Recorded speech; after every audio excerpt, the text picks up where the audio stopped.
If you're trying to test a Zapier workflow and make sure everything is working before you turn it on for real, you're in the right place. In this video, I'll walk you through the exact steps to test your Zapier setup properly so you can catch errors early, confirm your automation runs the way you expect, and avoid wasting time on broken workflows. If this tutorial helps you, make sure to hit the like button and subscribe for more easy software guides just like this. Now let's jump in. First, go to Zapier and sign in to your account.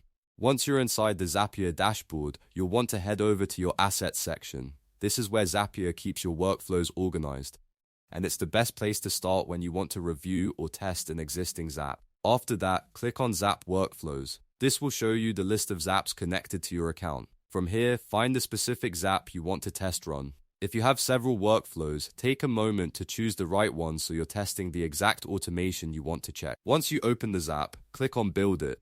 This takes you into the editor where you can review the setup step by step. At this point, it's a good idea to quickly scan your trigger and action steps to make sure all the connections, apps, and fields look correct before running the test. Now look to the top right corner and click Test Run.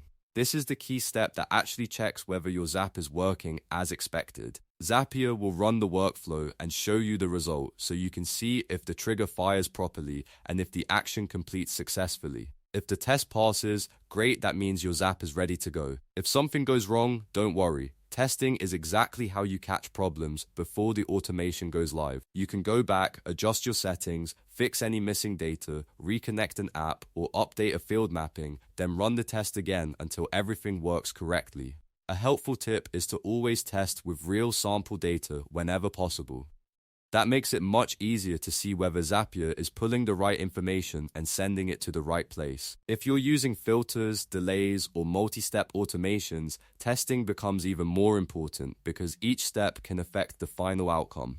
Once you're happy with the results, you can activate your Zap with confidence knowing it has already been checked. That simple test run can save you from missed leads, broken notifications, or incomplete tasks later on. So that's how to test Zapier the easy way. If this video helped you out, please hit the like button, subscribe to the channel, and leave a comment if you want more Zapier tutorials in the future. Thanks for watching, and I'll see you in the next one.